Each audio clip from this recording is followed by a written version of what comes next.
নেতাজি যুব সংঘের উদ্যোগে 20 ঘন্টা অবিরাম ভ্রমণ প্রতিযোগিতা চলছে। কাল রাত 8টায় শুরু হয়েছে, আজ বিকেল 4টায় শেষ হবে। 4টায় কি চার ঘড়ি গায় শালা আমার অ্যানাউন্স করতে পারে না। সর প্রতিযোগিতা উদ্ঘাটন করেছেন অতীত দিনের খ্যাতনামা ফুটবল খেলোয়াড় শ্রী এস দাস। অদ্য 4 ঘটিকায় পুরস্কার বিতরণ করবেন প্রখ্যাত জননেতা ও আমাদের সঙ্গে পৃষ্ঠপোষক শ্রী বিষ্ণুচরণ ধর মহাশয়। কোনি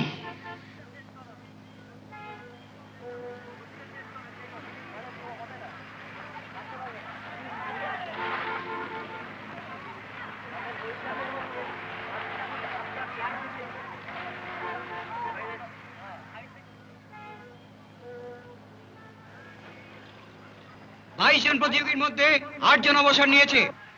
আরে ক্ষিতিশ বাবু যে, কি দেখছেন? বাঙালির ক্রীড়া চর্চা। কি আর করবে বলুন, আমরা তো আর ওদের ক্রীড়া চর্চার কোনো ব্যবস্থা করে দিইনি। নিজেদের মতো একটা ব্যবস্থা যা নিজেরাই করে নিয়েছে।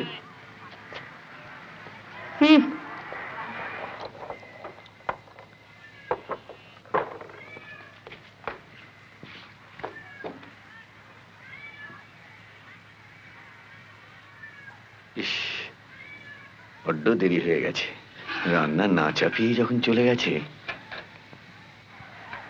ভীষণ লেগে গেছে। শেষ পর্যন্ত যেতে পারবে তো? ওর মধ্যে সম্ভাবনা আছে। অবিরাম ভ্রমণ প্রতিযোগিতা শেষ হয়ে আসছে। 22 জনের মধ্যে এখন মাত্র 8 জন প্রতিযোগী আছে।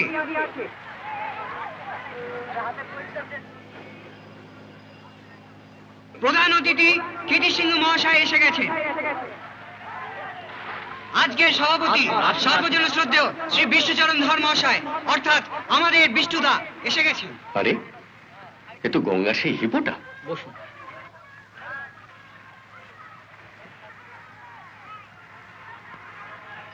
নমস্কার। নমস্কার। প্রতিযোগিতা শেষ হয়ে আসছে, এবার শেষ চক্কর। প্রধান অতিথি ও সভাপতিকে মাল্যদান।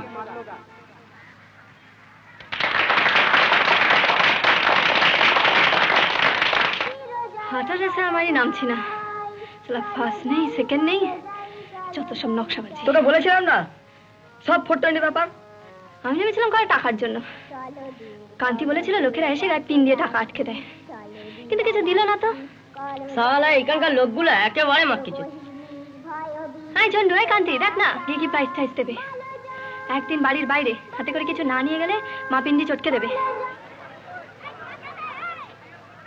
মাননীয় সভাপতি, আমার তরুণ বন্ধুরা ও প্রতিযোগীরা, আমি তোমাদের সামনে সামান্য 2-4টে কথা বলতে চাই।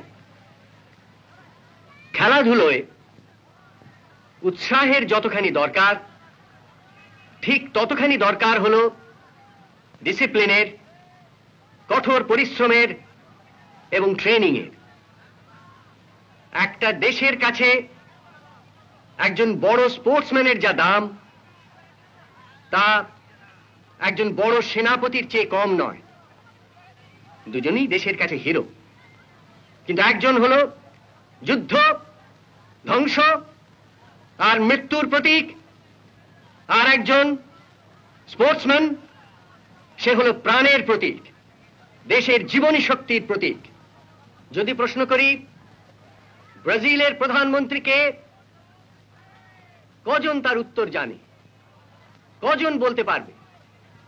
কিন্তু যদি বলি পেলেকে, তাহলে সবাই জানে, সবাই বলতে পারবে।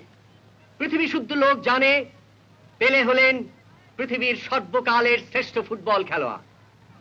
যাকে বলা হতো অন্ধকারাচ্ছন্ন মহাদেশ, সেই কালো আফ্রিকার একটা ছোট্ট গরিব দেশ হলো ইথিওপিয়া। কজন খবর রাখতো এই ইথিওপিয়ার? কিন্তু যেদিন এই ইথিওপিয়ার কালো মানুষ বিকিলা অলিম্পিকের ম্যারাথন দৌড়ের সোনার মেডেলটি জিতে নিয়ে এলেন, সেদিন রাতারাতি পৃথিবীর মানচিত্রে ইথিওপিয়ার নাম উজ্জ্বল হয়ে উঠল। যারা এইভাবে দেশের জন্য নিয়ে আসে সম্মান, দেশের মানুষের জন্য নিয়ে আসে আনন্দ, যারা জাতিকে যোগায় বাঁচার প্রেরণা, তাদের প্রতি দেশের এবং জাতিরও তো একটা কর্তব্য আছে। তারা যাতে সুস্থ সবলভাবে বাঁচতে পারে, যাতে খেলাধুলোর জন্য নিরলস সাধনা করতে পারে, তার দায়িত্ব জাতিকেই তো নিতে হবে। তারা যাতে ঠিকমতো খাবার পায়, ঠিকমতো মাথার উপর একটা ছাদ পায়, তার দায়িত্ব সমাজকেই নিতে হবে। গোপলা, মা কিছু বলছিল? না, ভীষণ রেগে গেছে, মেরে তোমার পিঠের চামড়া তুলে নেয় বলেছে। আর দাদা?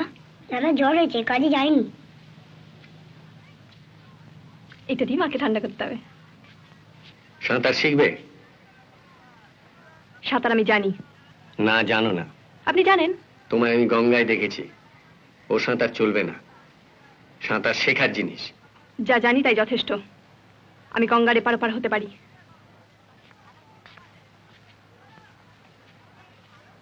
ক্ষিতিশদা, আপনাকে বেশদাদা ডাকছেন। চল।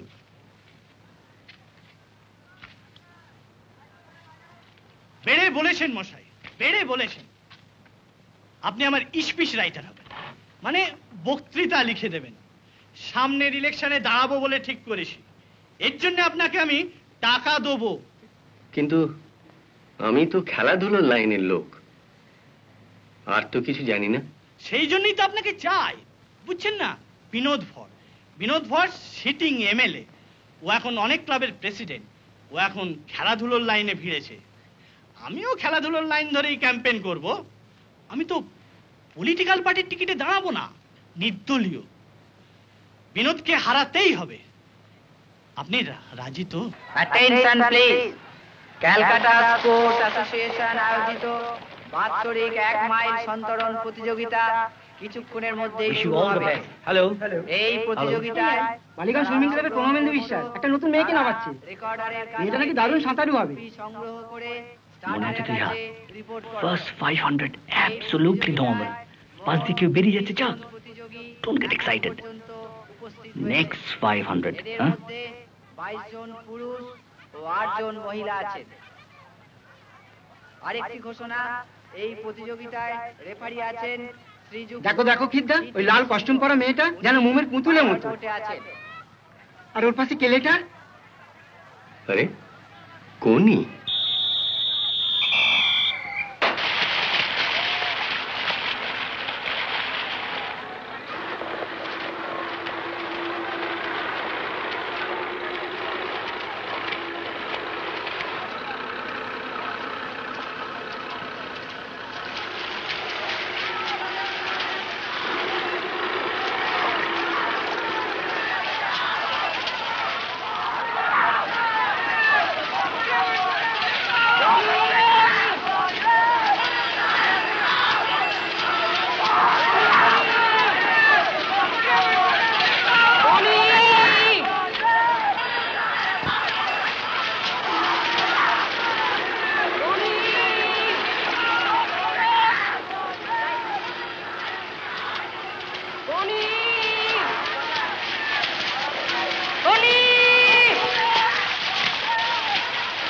ছেলেটা কে বলো তো খিদ্দা? কোনো কম্পিউটার বাড়ির লোক হবে হয়তো।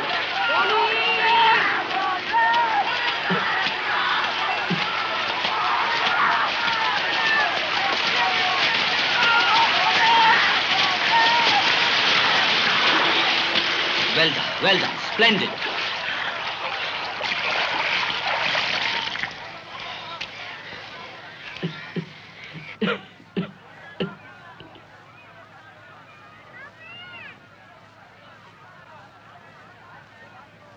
তা শিখবে? ওই লাল কস্টিউম পরা মেয়েটা সাঁতার শিখেছে, তাই তোমায় হারালো। সাঁতার শিখলে তুমি ওকে হারাতে পারবে। ওকে? আমার দাদা। আমি একজন সাঁতারের কোচ। আপনার বোনকে সাঁতার শেখাতে চাই। আমার নাম ক্ষিতিশ সিংহ। আপনাকে আমি চিনি, আমার নাম কমল পাল। অ্যাপোলো একসময় সাঁতার কেটেছি, দূর থেকে জুপিটারে আপনাকে দেখতাম। সাঁতার শিখতে হলে খরচ আছে, খাওয়া দাওয়ার খরচ। বাড়িতে কে কে আছে আপনার? আমাকে আপনি বলবেন না, লজ্জা বাবু। বাড়িতে মা আর 4 ভাই বোন। বাবা নেই, বস্তিতে থাকি।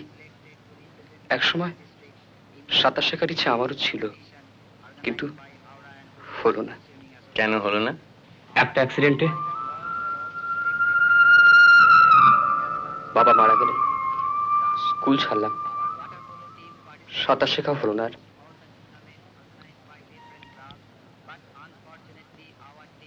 তুমি বড়? হ্যাঁ। কি কাজ করো? মানিকতলায় একটা মোটর গ্যারেজে কাজ করি, 150 টাকা মাইনে পাই। পরের ভাই কি করে? গত বছর ট্রেনের তার কাটতে গিয়ে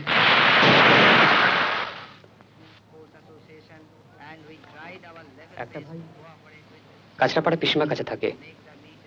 মাকে নিয়ে 5 জন আমরা এক জায়গায় থাকি।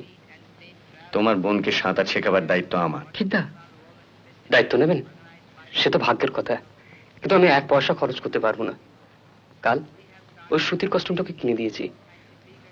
কথা দিয়েছিল মেয়েদের মধ্যে ফার্স্ট হবে। দেখলেন তো কি হলো? সারাদিন গ্যারেজের কাজ, ওভারটাইম, অনেক রাত্রিরে বাড়ি ফিরি। ওদের জন্য কিছু করতে পারি না। কোনটার খেলাধুলার ঝোঁক আছে, দিনরাত পাড়ার ছেলেদের সঙ্গে টোটো করে ঘুরে বেড়ায়। 5 জন ওর সম্বন্ধে নানা কথা বলে, শুনে রাগ হয়, ওকে ধরে মারি। এর বেশি আমি ওদের জন্য কিছু করতে পারি না। এখন চলি তাহলে। তোমার ঠিকানাটা? 26 নম্বর রূপচাঁদ সাহা লেনের বস্তি, আহিরুল্লাহ গঙ্গার কাছে। চলি। মেয়েদের মধ্যে প্রথম হয়েছেন হিয়া মিত্র, বালিগঞ্জ সুইমিং ক্লাবের। উনি সময় নিয়েছেন 28 মিনিট। কি দেখছো কিন্তা?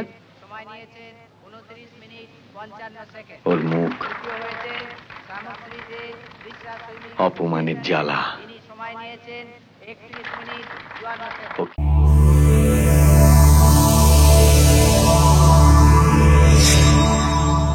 এমন আরো অনেক ভিডিও দেখতে এই চ্যানেলটি সাবস্ক্রাইব করে নিন এবং পাশের বেল আইকনটি প্রেস করে দিন।